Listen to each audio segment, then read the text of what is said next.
Hello, everyone, and welcome to Plate Stack Chat. My name is Jason, but of course, you're not here for me. It's the wonderful guests that I find. So let's bring them out right now. And today I have, first up, we have the fittest man in the UK, not just because he was ranked first in the UK in the Open this year and 17th worldwide. That is an impressive climb from his 60,606th place finish in 2018. But also an 8th place finish at the European semi-finals earned him a ticket to the CrossFit Games, making his rookie debut and getting a 21st place finish. Now making his rookie debut on Plate Stack Chat, please welcome Harry Lightfoot. And he waves. Wonderful. So for anyone that just downloads the podcast after this, he waved. Yeah. Oh, sorry, I forgot about that. Yeah. That's great. And I will ask you in a minute about a new movement I've seen you created today, by the looks of things. Okay. Yeah. Yep. So we'll just leave that hanging there for a second. But we need to bring in our second guest, because joining Harry and myself is another very fit European athlete. This year, I believe she would be ranked second fittest in the Netherlands. Unfortunately, she didn't get a spot at the games, but still had an impressive 20th place finish in a pretty stacked semi-final. And no doubt we would have been excited to see her competing at Dubai, as she was in a qualifying spot, until they decided to take away 2 places and give them to other people. Potentially, we'll talk about that on the show. All of this, of course, is just to delay me introducing her, because I'm pretty sure I'm going to mess up her name. It is Noortje Bleeker. Hello. So we can go with pretty good. Oh, thank you. We can go with Noor from now on. That's absolutely fine. But you know, the first official introduction, I've got to at least give it a go and try for the whole name. Fair enough. Fair enough. Yeah. Very good. How's it going, everybody? All good. All good, man. Yeah. What's like? So we're kind of, we're ending October, we're rolling into November. What's training looking like for you guys at the moment? Are you kind of just in like a maintenance stage? Are you going for something in particular? Have you got anything coming up? I don't know. It's getting dark in the UK. Clocks are about to go back. What are you up to at the minute, Noor? Well, I just started with No Shortcuts with Andre for like 2 months ago now. So I've been going through a bit of a change in training and a bit of a change in training program for the last 2 months now. So basically we're like throughout the year, in that sense, we're now quite consistent with the amount of work that we do and like the volume that we do. So yeah, I'm just doing strength mixed with metcons, mixed with gymnastics, accessory work, just the basics. Just the basics, yeah. Just the average basics. I like what's basics for you, and then the rest of us are like, well, I don't know. Some pretty advanced skills there, but okay, the basics. So Corey's chipped in with, this lady sounds more American than I do. So I was on a holiday in America this summer, and I actually had quite some people tell me that they were asking, because I was with my family, with my sister and my mother and father. And like when they were talking about them, they were like, okay, you are for sure from Europe, what country? And then with me, they were like, but maybe you've lived here for a while. And I was like, nope. Sorry, just listen to a lot of people speak. I was going to ask, so how is your English so good? Is it just from, what do you like podcasts, TV, movies? What do you watch? A bit of everything, I think. But I'm like, someone also said that like when I was talking to them, I was kind of sort of adjusting my accent more to how they were speaking. So I think I just really emulate or really copy people a lot. Nice. Good. So probably at the end of this, I'll be speaking very British English. Do you have to learn English and Dutch at the same time when you're sort of growing up? I mean, it's definitely taught in school. Yeah. And like a lot of the TV shows and everything are just still in English. So if you, just listen and watch or maybe play video games and stuff, then you'll, I guess, also learn. But it's definitely also taught in school, and I took some extra classes and stuff. So yeah. Do they dub English? We're just like not. I don't know about you, Jason. I don't know any languages, so like. You speak English? I know English. Yeah. I'm not even like very good at that. But any other language, terrible. And I wish I'd taken more attention into it in school and stuff. But what do you get in school? German? Maybe French? What, at school? Yeah. Like French, Spanish, German. But like when you're sort of like doing your GCSEs, it's called, you sort of pick your subjects. Right. I think French might have been like a mandatory one at my school, but I didn't do very well in that. So I got a U in French. You got a U, yeah. I can't think I got much better. Yeah, which it means ungradable. So you don't get to choose the language, which is really annoying. You get to choose a second language if you want to do two, but if you're just doing one language, it's just the one that, so my son's just started secondary school now, and he's been assigned French. So he's like 11, and it's like, here you go, you're going to do French, which is annoying because the other language was Spanish, and I would have much preferred him to learn Spanish. Yeah. Because it's more useful, I think. There's more parts of the world that speak Spanish, and so despite the fact that I got a U in French because I thought I was terrible at languages, I did then live in Italy for 10 years. So I learned to speak Italian. And obviously, like the Spanish and Italian with the Latin root, very similar. So we could have helped him a lot. And that didn't happen. That's not happening now. He's learning French. But I wanted to ask you about then watching stuff, because when I lived in Italy, I couldn't believe how much they dubbed, like American shows, English shows, just everything was dubbed. And then I'd go to other, we were quite on the border of like Austria, Slovenia, places like that. And quite often they would just leave it in the original language. So, yeah, they don't dub too much here. And maybe because like neighboring countries like Belgium and Germany and France, they definitely do. But no, not with us. So I think that's good. Although I also have to say, I now live in Amsterdam, and sometimes when I go into the city and I don't know, I go to like a cafe or into a store, a lot of the people actually, like the people that work there, only speak English. Oh, really? So I sometimes can't even speak Dutch in my own country. That's weird. Yeah, that is. That's interesting. That is interesting. It'd be like, I'll go there and work there now. Okay, that's good to know. But I always find that the language conversation interesting, particularly when it's like athletes like yourself. You've both been at European semi-finals. So this year they were held in France. So that means you're talking about terrible French, and then you've got an added layer of stress when you're trying to compete. It's sort of, I just need to go out and get something from the shops. Now I've got to navigate French as well. But the European field, when you look through like all the different flags, you're just thinking there's such a like melting pot of languages and cultures and stuff there that are then, you think, oh, the judge is going to be able to explain everything to them. Are they going to understand all the briefings? It's like, how good is the different, is it like, have we got the fittest people in Europe there, or the fittest people in Europe that can speak English and therefore didn't make any mistakes in the qualifiers? Like it's quite interesting compared to, the American fields that will just be predominantly English speaking. Yeah, true that. I'm pretty sure they sort of accommodate to it quite well, though, don't they? So if there's someone, who doesn't speak much English, they'll probably pair someone with a judge that will help them out with that language barrier. So it's always been pretty good. But like, that's like 2 French throwdown events or comps that I've done now, and like both have been really, really well run. So when I went to my first one, I think when they briefed everything, it was in French and in English. And then first French throwdown I went to, like if there was anyone else again with that language barrier, they just took them aside and had someone in. So yeah, it was really good. They're always really accommodating, really run a good comp. Yeah, it was funny watching the live stream because the MCs on the floor were saying things in English and in French.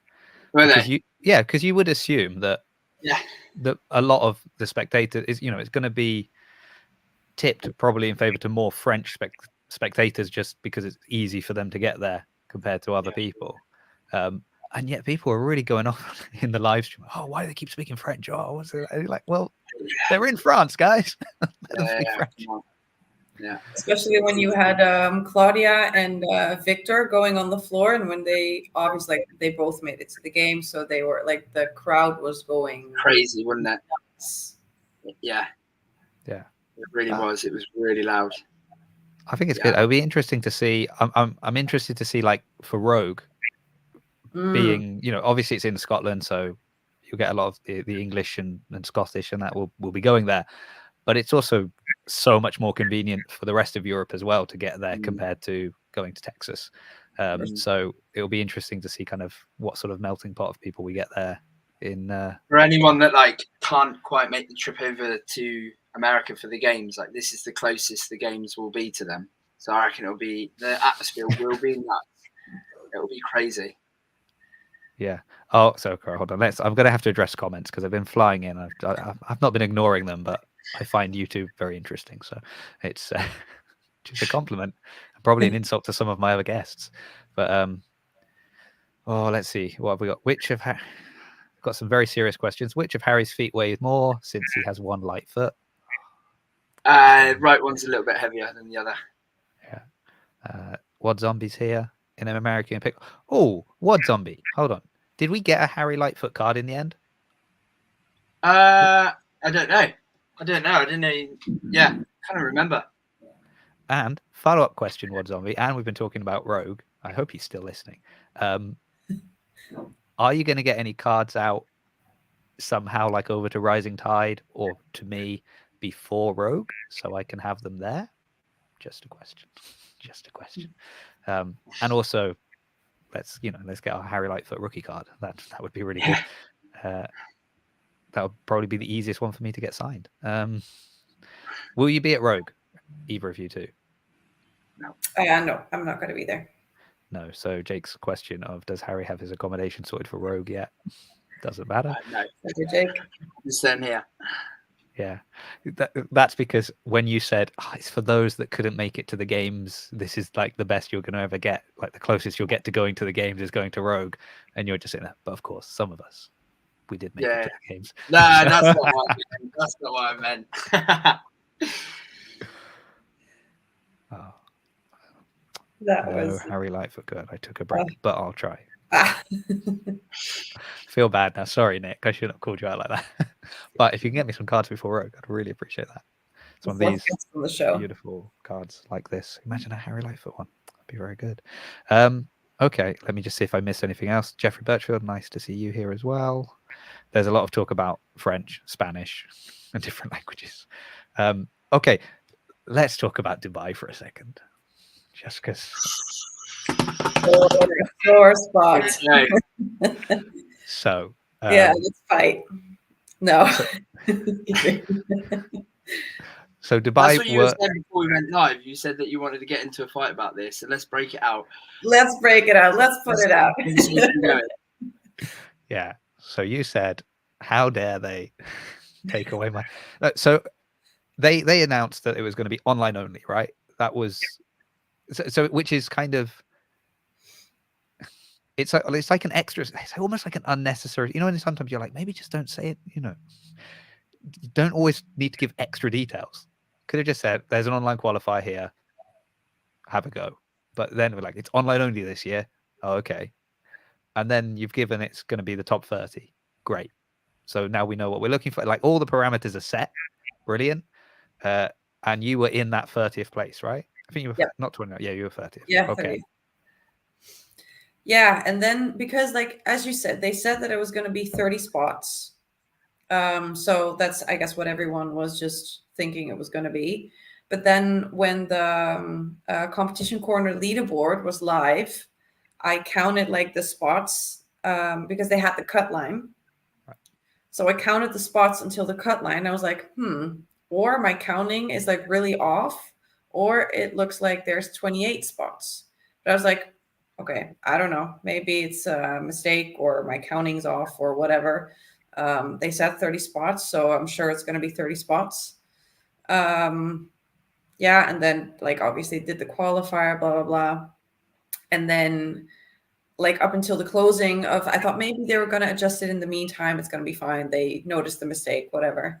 And then at the end of the qualifier, and then somehow I think they put out a message eventually saying that there's going to be 2 special invites.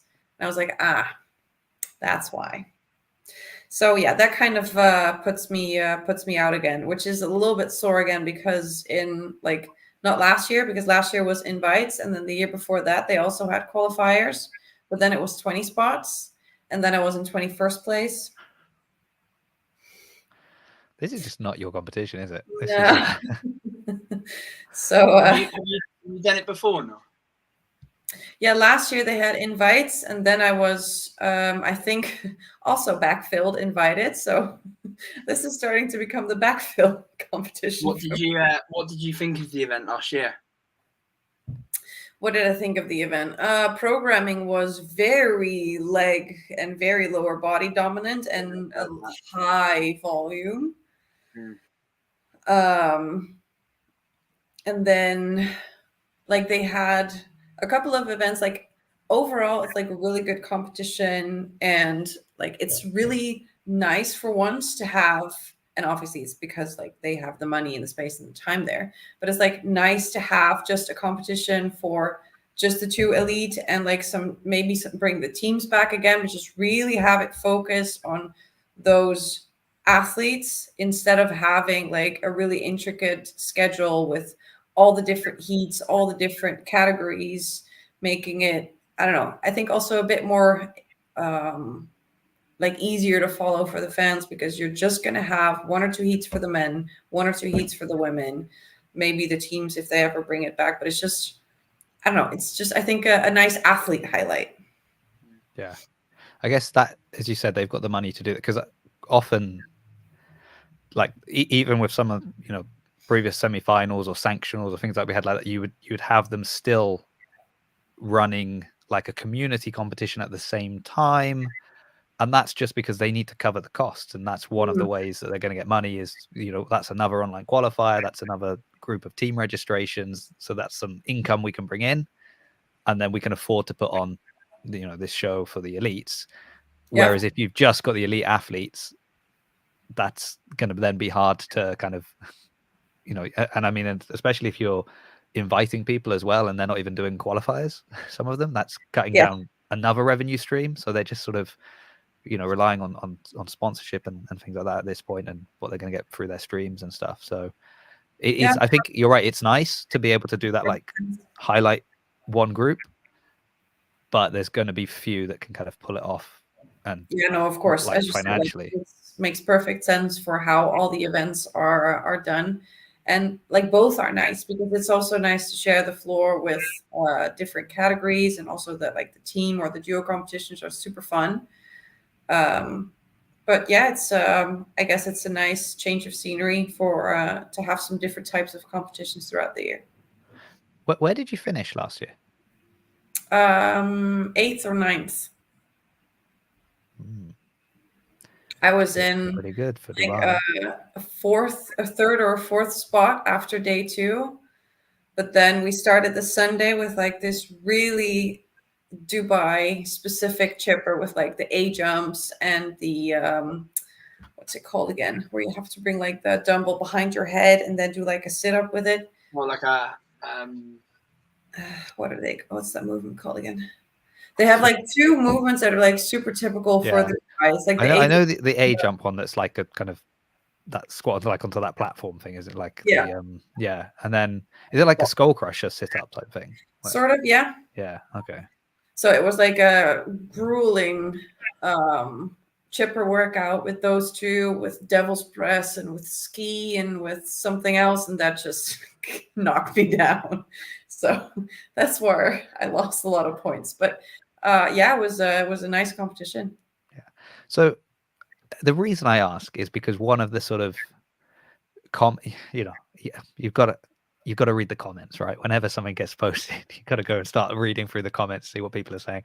And when, you know, they announced that, or when it was reported that, oh, actually they're only taking 28 and there's going to be 2 invitations, and there were some people being like, oh, it's, you know, not really fair if they've told them that top 30 are going and that's people losing their spot.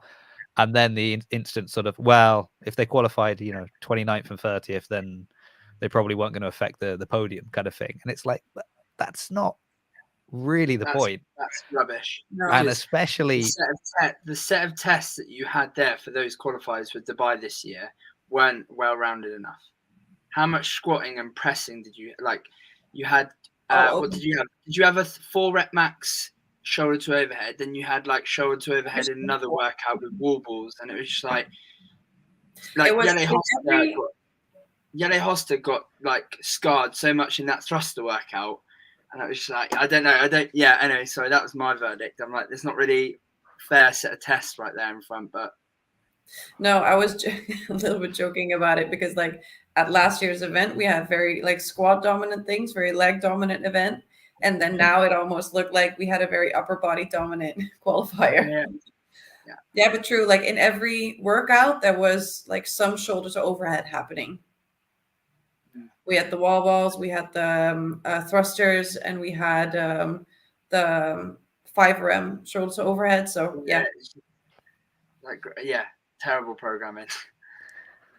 I quite like this aggressive Harry Lightfoot who just, pulls no punches and he's ready to come in. And I just think Dubai's one of those comps it'd be cool to do because it's Dubai, right? And we've seen it over the years how Fraser and all that lot go into it, how immense it looked. And maybe because it was a CrossFit licensed event then, and I don't know if it was under different management, but I've almost heard like over the years I don't know, by the way, but like over the years how it's run is just getting more and more poor every year.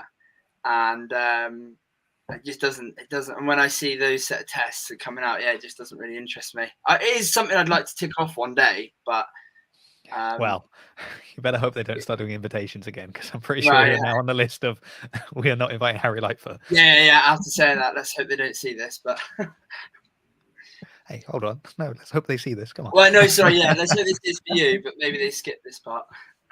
Yeah. No, I mean, it's interesting, isn't it? Because Dubai seems like it's funny because it's one of those sort of, there's this like dichotomy almost of it's like this destination to go to, but then there's also a lot of kind of controversy about it. And then it's like, well, he's got the money to put on all of this stuff. And the people, but where's the money coming from? It's just sort of, it's one of those where people start, the more you start to scratch behind the surface, people are like, oh, I don't know about this. So it's always a tricky one, isn't it, to kind of to balance out. But as you said, it's also been one that's had some like insane moments that people will remember, I was going to say for the rest of their lives, probably not, but for a long time. Yeah, some Fraser moments. I'm not sure is Nora frozen or she's just sitting very still.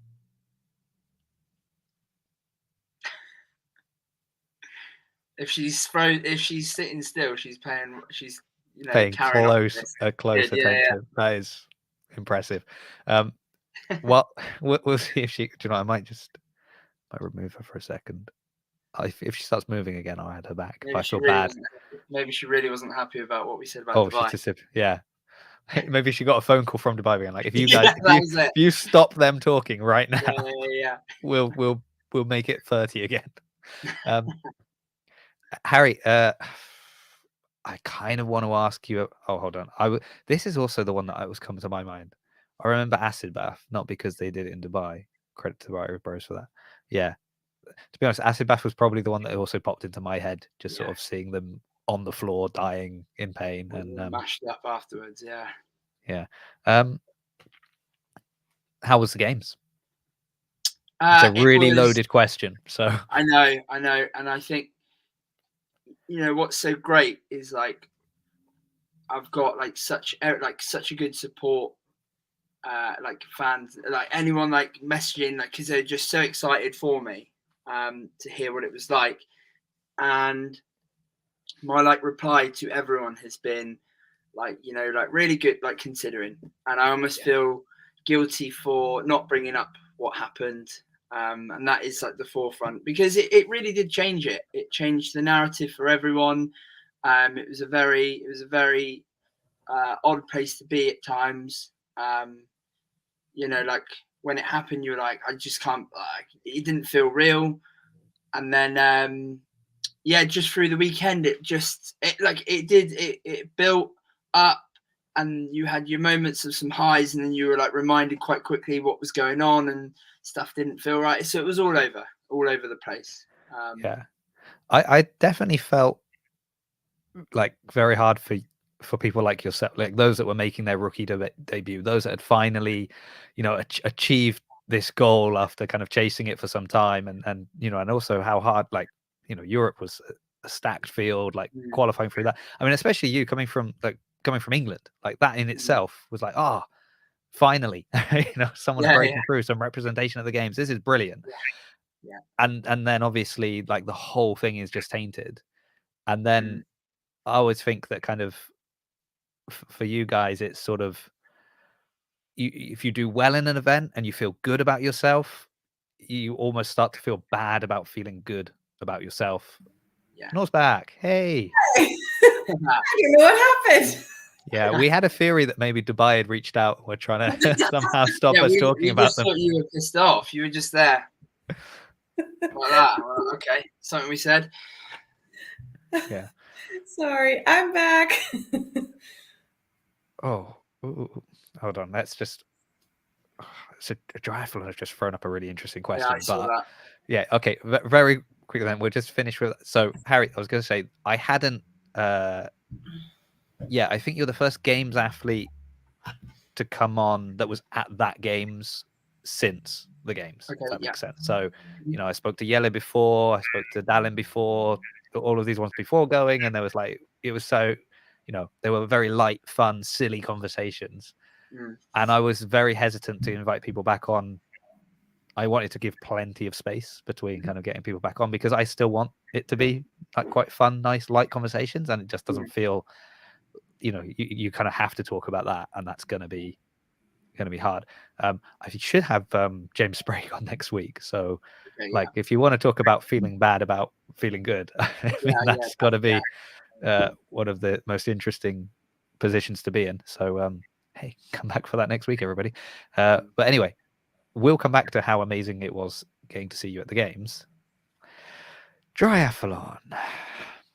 What do you think of the potential rumors that were talked about on the Talking Elite Fitness podcast about game season going fully online except for the finals? Well, I mean, I'm not going to be doing any of them, so that's, not for me. So we have two athletes here that have done in-person semifinals. How do you feel about this rumor? First of all, had you heard the rumor? I'd heard a couple of things today in the gym, and like everyone's sort of flapping about it a little bit, and I've just gone like, where have they plucked this up from, and sort of like not really put too much thought into it. So but yeah, so I haven't listened to that podcast from Talking Elite Fitness, so I don't know too much on the subject, but it's something about top 20 in the world sort of will qualify through to the games or the semi-finals or something like that, or I can't, I don't know. I also haven't listened to the podcast, so I've seen a few posts about it as well. But Noor, any thoughts on it? Yeah, I haven't heard much more about it, like other than the season going online, just like the comment says. Then it would just be if there's like a bit of a difference between the top 20 qualifying immediately and maybe another qualifying sequence for the rest. I don't know, but then it's just going to look a bit more like the Masters qualifying route, like they have it now. Like they also have the online semifinals. Yeah.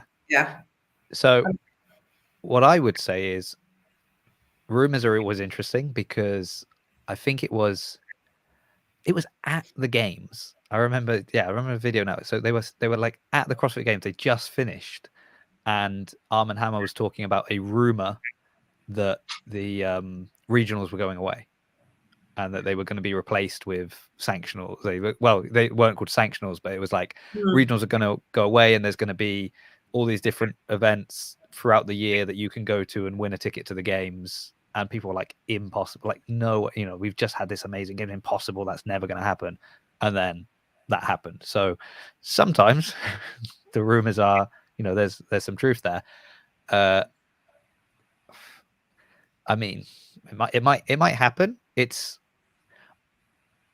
like, if you look at the European semifinals, you'd be like, but why would you do that? Because look how good they were. And then if you look at like the North American semifinals, you'd be like, oh, I can understand why you do that, because nobody's showing up to watch the events. But like, just look at how many corrections are made on the leaderboards for the online qualifiers at the moment. So it just will feel like it will be so annoying to kind of not see athletes that you would really expect. You were on the podium at the games last year, and this year you're not at the games because the angle of the camera looked like maybe your feet didn't touch something when you did that.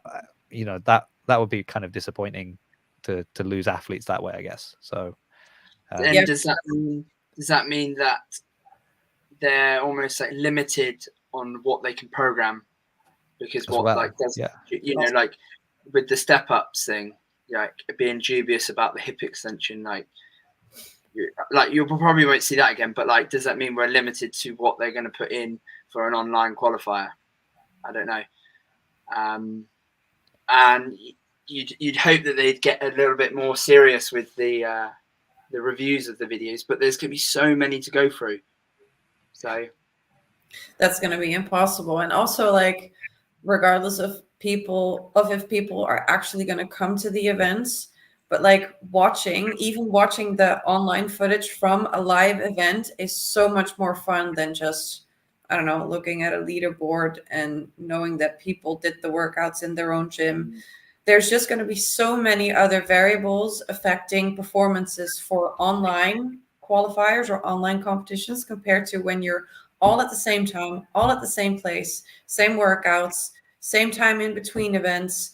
Everyone knows everything at the same time. Everyone's doing everything at the same time. People perform differently online compared to when you're on the floor. It's just a whole different type of competition. And regardless if you're going to do the same workout, you're going to have different leaderboards at the end of the weekend if you're going to do them at home compared to if you do them on the floor. And then I think the American lady knows what's up. Well, and then I think, there's also like a bigger picture looking at individual athletes, because I mean, Harry, you've broken through this year, which is incredible. So like, people have seen you at the games now, and I have questions about that and how maybe that's changed things, and what kind of impact does that have within the CrossFit community when you're now, you can have games athlete in your bio. That's quite, and how does that affect sponsorship and things like that? There are other athletes that are still trying to do that, right? And they need to, and they can't work full time and do this, and they need to be able to put more time into their training and more, and focus on that. So semi-finals as a goal and an opportunity to, have that in your pocket for sponsors and be like, well, look, if I make it to semi-finals, I'm going to be on the floor. If I'm going to be wearing your gear, I'm going to be able to talk about it, or people will see me. And last year it had this many people in person, it had this many people on the stream. Like, if I'm wearing your lifting belt in my gym and maybe someone will stumble across the video, it's quite hard to kind of pitch that, right? And then, like, Nor, maybe you break through this year, but it's all online. Now when you're at the games, I mean, do I even care who you are? Like, am I cheering you on? I've not seen that amazing thing you did at semi-finals that kind of got you your spot. And so there's a disconnect there. And whenever that happens, I feel like it creates more that division between those that have already broken through and are already kind of household names, and those that are trying to break through and have more challenges to do it. And and they'll just keep getting more and more opportunities, and they'll keep sort of now having more and more obstacles to overcome. So it'll be quite hard to be getting the best of the best at the games, in my humble opinion. Anyway. Yeah, no, for sure. I think it also creates a very different spectator experience, because, as you said, you're going to have less opportunities to actually see the athletes in action. It's going to create a different athlete experience, and it will change the market a little bit. Yeah. But it's just like, if you want the sport to grow even more. Also that. All right, but the only time anybody's ever going to spectate the sport in person is in August. Great. Like, Well, So and that's again only those that can make it into America so like Rogues, we've mentioned it before, but like that's an interesting one, right? Because we know these athletes that are going to be there. We're excited to see them, and we're going to go there and see them. And it almost feels like if the games is the only thing that is sort of that big experience that you can go and watch, does that have a knock-on effect even with other big competitions where you're a bit like, well, I've kind of lost interest a bit because I can't go to the semi-final. I don't do anything all year, so maybe there's one event at the end of the year and I'm like, okay, I guess I'll try and go to that one. It just feels, I might start going and watching High Rocks. Yeah, maybe. Because that's also, I think, a big difference between like how certain athletes are put in the media or are like able to be followed. Like a lot of American athletes have bigger brands behind them, have, I don't know, maybe some people following them around, like a good media, a good content team that really creates like an athlete journey and a person journey for all the spectators to follow and to really engage with the athlete, to really engage with their season, to engage with their life, with the competitions that they're doing. And taking away those live events and taking away the bigger stages and the opportunities to get to the bigger stages and everything that is, as an athlete, as you said, like the potential sponsorships or you being able to put yourself in the spotlight or put your sponsors in the spotlight, that's all getting taken away. And right now it's like small steps and small things getting taken away, but in the big picture, I think it really means a lot. Yeah. And especially that for Europe, for like it's already harder for European athletes to break through to that stage. I think this is going to set us back even further. Yeah. So we'll clip this and send it over to CrossFit, and we'll see if they do anything about that. I mean, Mastering Fitness asks, but does CrossFit HQ care about the CrossFit the sport, or does it just see it as an expense? I don't know. Well, I obviously haven't heard this Talking Elite Fitness podcast, but obviously if they're going to make it's a cut. It's obviously they're cutting down on expenses, right? That's the reason why they're going to do it. And it'd be a shame because, like we were talking about a second ago, the like being in France this year, like Nor was there as well. Like it was incredible. Like it was packed out and it was amazing. And then you look at the American semifinals, and it was the complete opposite. So now over this side of the water, the sport is really, really growing. So it'd be a shame. So I don't know. I'm not gonna read into if that's a rumor. Like I said, I heard it today in the gym, and I'm not even gonna read into it too much because the sport would be taking a step backwards rather than forward. So yeah, we'll see. We'll wait and see. Yeah, that'll be interesting. One of the reasons why they, or at least already cut down and are maybe taking away the team division of the games. Yeah, you kind of think like maybe that's if it is just about saving money, like why not do that? You're right. Like you were just saying like 40 minutes ago, but you were saying about like at Dubai, what was nice was that focus on, just on you guys. And so you kind of think like, okay, if it's too much to put on all of this, trim it down at least. Maybe you focus on the elite individuals, they get the spotlight, you do something for them. But it would see, and Harry, you're right. Like it is a step back. Like no matter how they spin it to us, no one can see that as anything other than a step back. But ultimately, like even I don't know when you would know that if there is a change, but I guess it's not changing. If you're going to start preparing yourself for next season, you're probably going to be doing that before you hear this. You're going to train, you're going to train the same regardless. You're going to be doing what you need to do. And then I guess if and when something happens, it's not going to affect you in that sense. Like you're still kind of going to structure your season sort of in the same way, but maybe, learn how to edit videos better. I don't know. Spend some time doing that. Yeah. I mean, in that sense, like the season has literally not for 2 years in a row ever looked the same. So no. we're already like sort of prepared for something to change. So in that sense, I think Yeah, you are already preparing just as you would normally, and we'll see the changes as they come in. But yeah, this would be significant.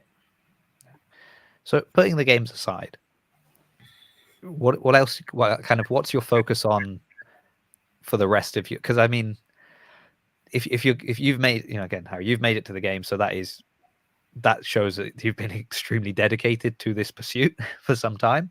So it's obviously a very important element of your life. So how kind of, without it just being that drive for the games, where is your focus through the season? Like, what are you, how are you kind of getting that life balance, and then other competitions, other events? Like, do you kind of go through the calendar and be like, okay, these are my highlights for the year, this is what I'm going to work to, and then you kind of just dismiss other things? Or is it when opportunities present themselves? I'm just kind of curious how you plan your year in advance, when, as we said, there's so much unknown about the season every year anyway. Yeah, in terms of like this season, and like I'd almost like to think I'm like speaking for almost everyone here. Like I'm sure Noor's very similar with how she structures her season, and everyone does. Like I don't think I'll like look at like FitFest coming up and I'm going to concentrate on that. Then I'm going to concentrate on Wodapalooza, then the Open. Like I am just worried about going to the games. So, like last season, the goal was to get to semi-finals, and we've obviously finished in the quarterfinals really, really high. We went into those semi-finals thinking, you know what, why can't this year be the year? But in the grand scheme of things, that year was to get to semi-finals. So as soon as that was done, it's back to the drawing board, and it is, this year getting to the games, and this coming season is the exact same thing. So I sort of sit on the fence a little bit about how many competitions I do and when I compete, because I don't like doing too much. Same. I'll back here in Worcester with everyone now, and I'll be watching people doing, I don't know, SoulCal, then Down Under, then another comp, and I'm like, great, this is all like carrying on through the months. Like, where's your off season? Where are you developing? And so we'll just see. But that's what works for me. I'm like, right now I'm like deep in a hole in my off season. I can take a step back and look at the wider picture. Like, I'm not my fittest now, because I'm going to be right now, like I'm in we're calling it like we're building the base phase. We've just tailed it right back, looking at building this base, and then we'll just build the peak up towards semi-finals to try and qualify back for the games again. And we can't be messing about by going and doing a comp every month or anything like that, because like I said, I can't get better. And like you said before, Europe is so stacked now, you can't step up. You cannot step up. No, I think like there's reasons as to why to compete. It's maybe to test out a certain level of fitness, or maybe to see during the year kind of how you stack up, or if what you've been working on puts you indeed like in a different position in the field. Like maybe normally you're very low in the field in strength. You've now been working on your strength for a couple of months. Then you see how you stack up in a strength event, in like a competition. Okay, maybe it's improved. Maybe we're not there yet, blah, blah, blah. Or maybe you want to, I don't know, get some like relatively consistent competition exposure throughout the year. But like same as with Harry, I don't want to do a competition every few weeks, because even though like your main focus, or at least for most of athletes, I think your main focus will be on the games or whatever the main event's going to be. And even though you're going to go to that competition not like fully peaking or fully prepared, still it's going to take away a lot of like valuable training time, because you're going to have to do like maybe a little bit of a fitness or like maybe a little bit of a conditioning peak. Then you're going to do a couple of taper days. Then you have travel, then you have the competition, then you have a little bit of a deload week, and then you're back. So one competition, that's 3 weeks right there. 3 weeks of proper training. The comp, like the taper, the comp, the deload, that's 3. And then imagine you've got another one in another 4 weeks. So then you got 6 to 8 weeks have gone by. That's a training block. Done. Literally, yeah. So that's, I think, for a bit of a difference to how different athletes or different types of athletes view the competition season. Some will say, okay, this takes away too much training and I just want to focus on training. And the other one said, okay, but there's no better training than competition because that's what we're there for and that's what we're going to do at the end of the day. Yeah, maybe there's two different streams, but I'm also more in the training stream. Yeah. Well, I think as well, like, again, with the nature of like Europe, and it's just maybe like geographically to travel to certain places, it's as far as traveling to different parts of America, but there's also, other things because you're traveling technically to another country that just makes, added complications and, different things like that. So it's like, okay, I'm going to go to this comp. Who's even going to be there? So if like Harry's like, I want to test myself, see how I stack up. I normally would finish kind of mid-table in this kind of an event. I want to see if I'm going to finish near the top of the table. But maybe the different athletes that are there, yeah, you're going to finish top of the table, but it's because they're not the people there that are going to challenge you the same way at semifinals or at the games, right? Whereas if you're in America and it's like, well, I could go to this, like I can go to Wadapalooza, it's just down the road, and there's going to be a load of games athletes there, so it's a good chance for me to kind of throw down on the field with my peers that are at the games. Yeah, that's different as well, right? You're collecting data, aren't you? You're taking away, you're gathering that up to take that away and then take that back and work on that. So yeah. Whereas you're having to be like, well, who's going to be at Madrid, or who's going to be in Germany, or who's going to be? I'd rather pick. I would always rather go to. Like, this sounds kind of big-headed, but I've said to myself and to my coach and stuff, I won't compete in the UK because the standard's not here. Like, I'll go. Like I said, went to Wadapalooza or stuff like that because I want to throw myself in the deep end and be the smaller fish in a bigger pond, right? Right. Because that's where I'm going to gather. That's where I'm going to gather the data that I want to know about and come back and work on it and go for the games again. Nothing against any of the comps in the hope UK. That Harry has just lit a fire under the UK competition scene, and people are going, "Oh, right, that's it." That's how he feels about us. Yeah. We got to up our game now. There's all these like invite lists that are just crossing his name. So Dubai already crossed your name off, and now all the UK comps have also just put a line. But like, you said, like, I think I'm the 5th UK male that's gone to the games from the UK.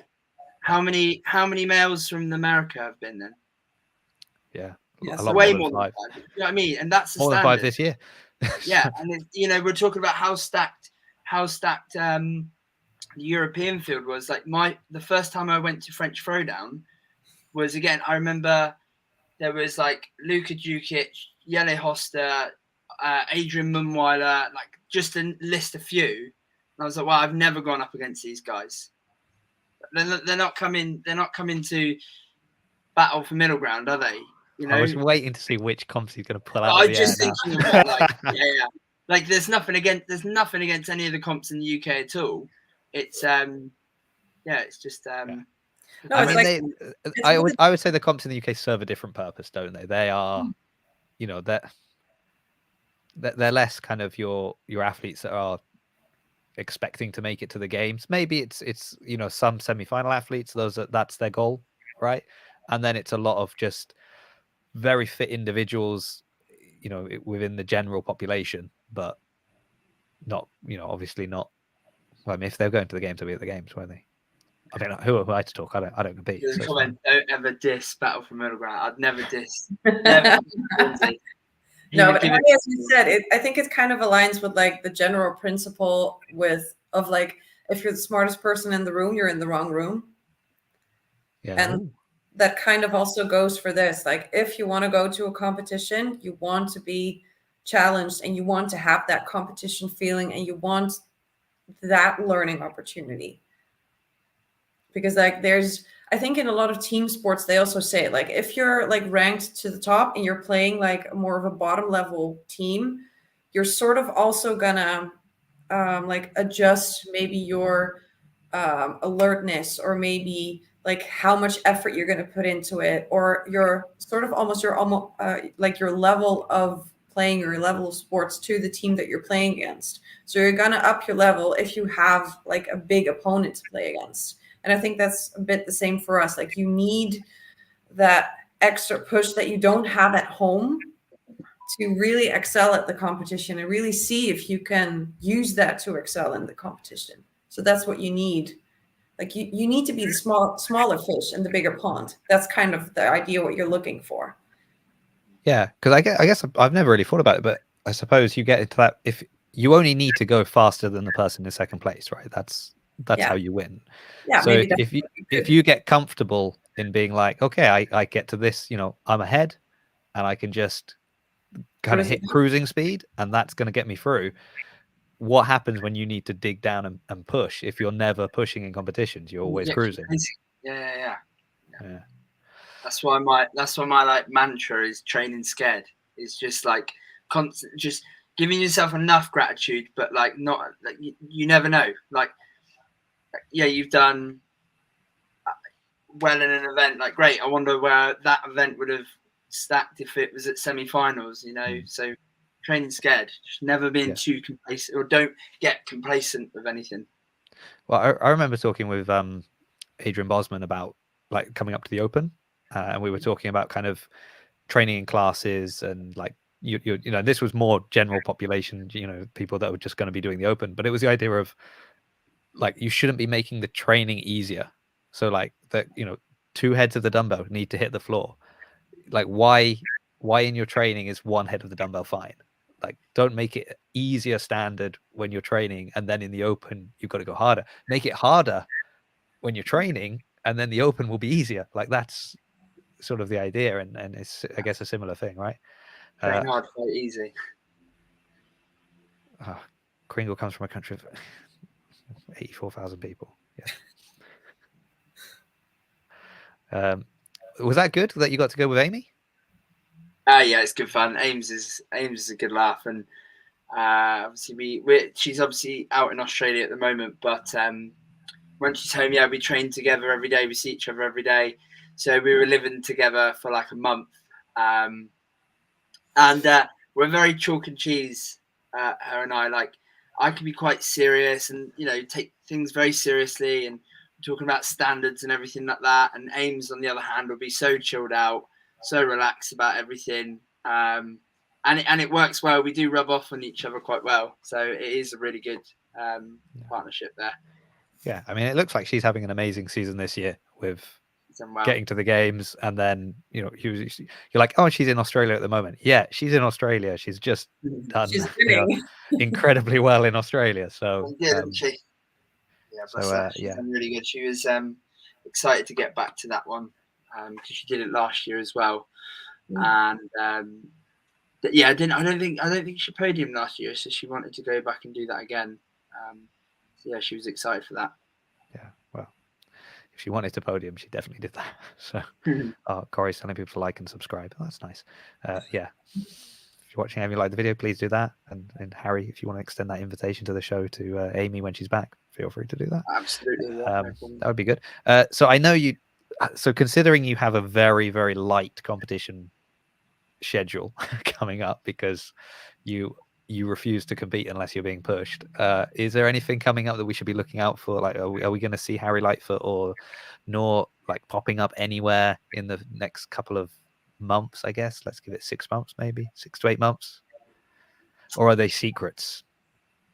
One I can give away is I'm going to be at FitFest in December, and that's team. That's something a bit different. That's like almost like they did in California of the Team World. Are you going to be Team World? No, Team Europe. Because you refuse to join these.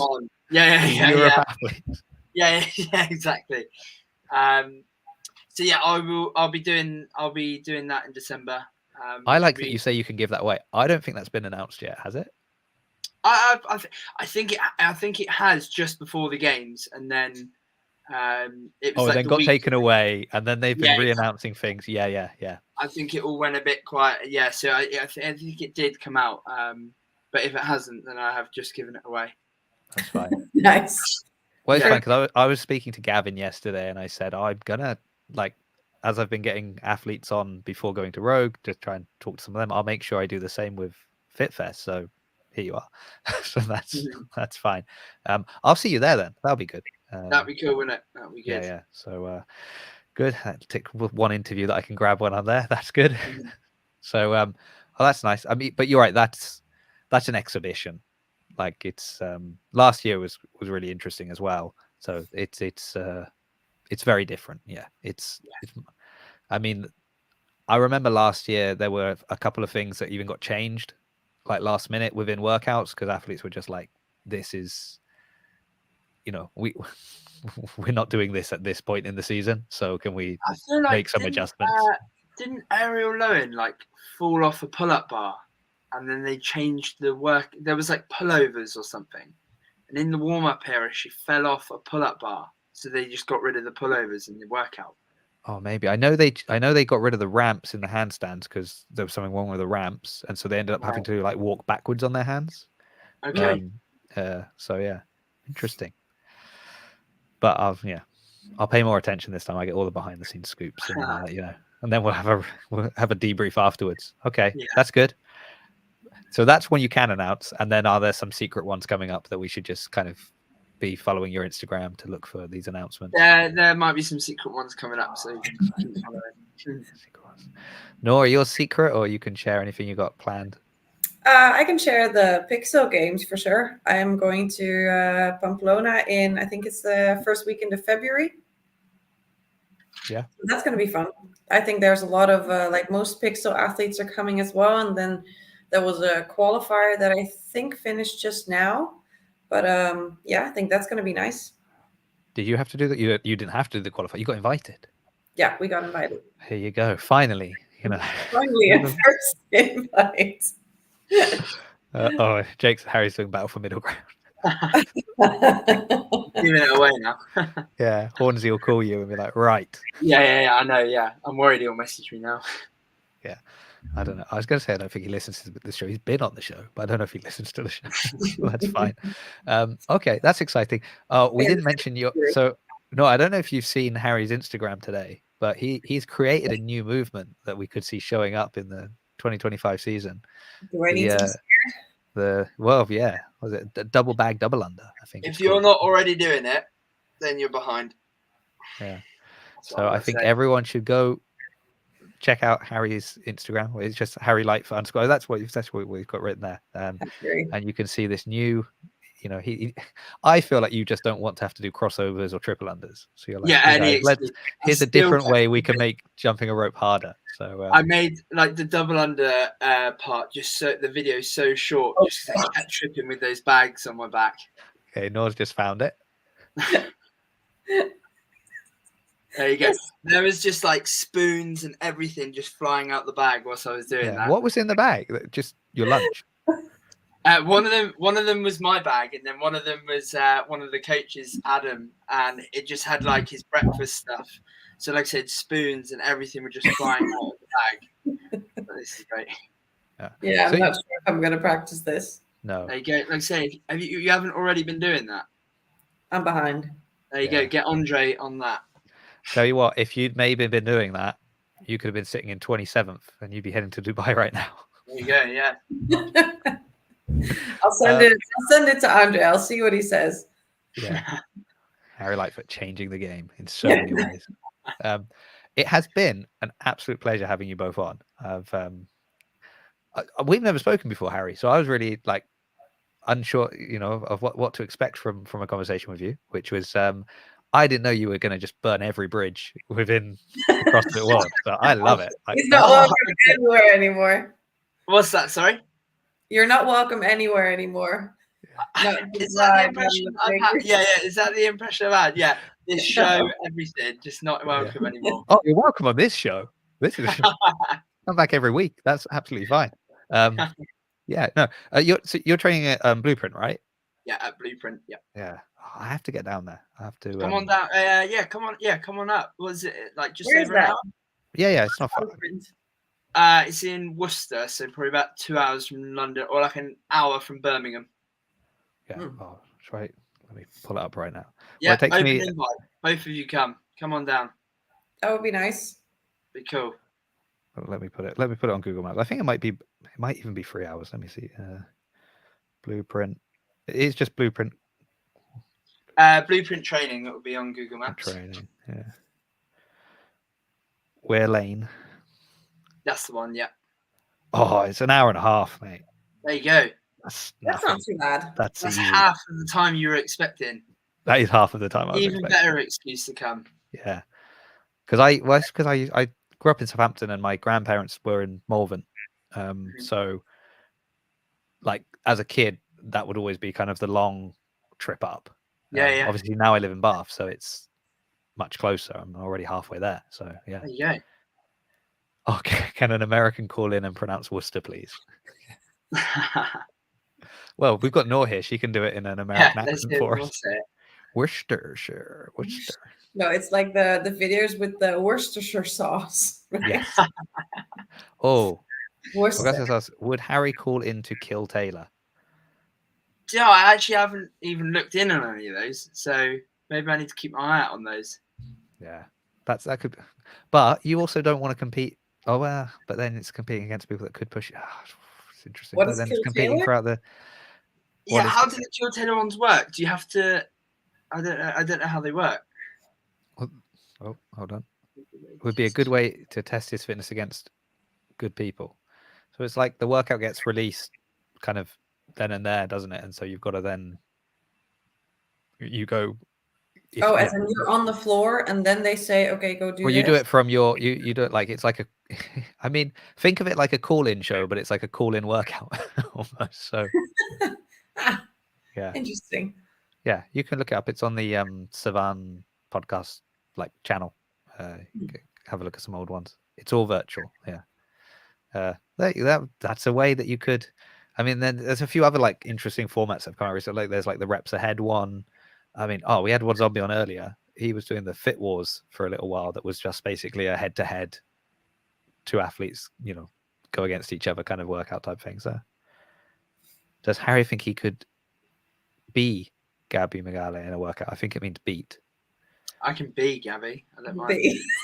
You can be Gabby in a workout. Grow out your hair a little bit, but yeah. Exactly. Colton versus Tetlow. Yeah, that was the Fit Wars one. Okay, well, that's taken a little bit. Well, The people in the comments are doing things. Yeah, they're very passionate about that. That part of the CrossFit world. So they follow it all very well. Excellent. Okay, well, Harry. Okay.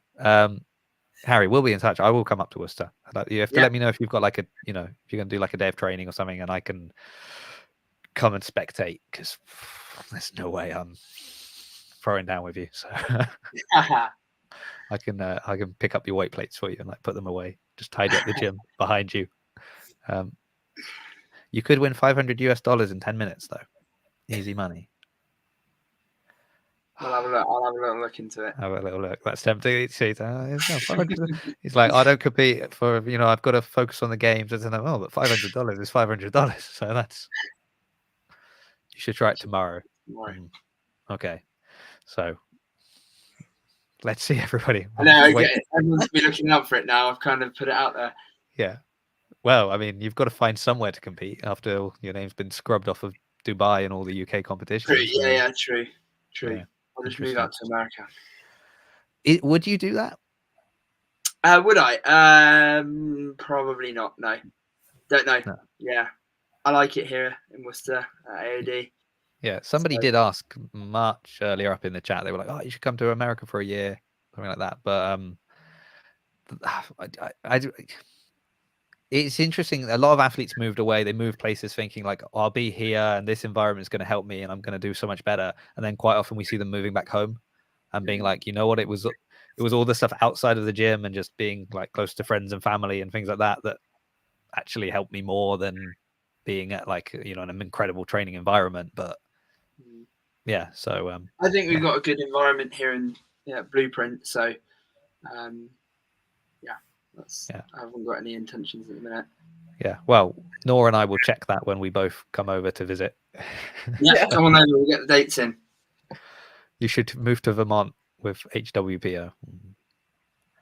No, be your own man, Harry. Don't do that. I don't think I don't want to see you like. No, it'll be AOD all day. Yeah. I think Unless that's. AOD go to Vermont. Oh yeah. Can you imagine? All right, guys. Thank you everyone in the chat. We're going to wrap it up here. Thank you to our wonderful guests, Harry Lightfoot and am I going to try it again? Noortje Bleeker? Yes. Close enough. Wow. Okay, good. We'll end on a positive. As I said, so next week we will have Taylor Howe will be on. We'll talk about Rogue, obviously coming up, and James Sprague will be on.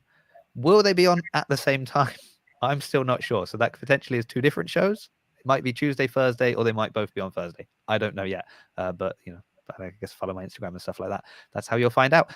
So thank you everyone for listening. Nor is the bee's knees. Oh, it's lovely. Okay. So thank you everyone for what? What does that mean?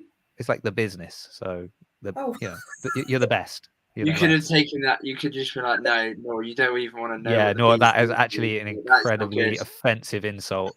Corey, someone put Corey in timeout for that. Gee, I just realized Corey doesn't have I should make him a moderator. He's in the chat more than anybody else. Okay, it's my business. Doesn't matter. So I'll try for the 17th time. Thank you everyone for watching. Thank you, Harry. Thank you, Noor. Thank you, everyone. And we'll be back next week.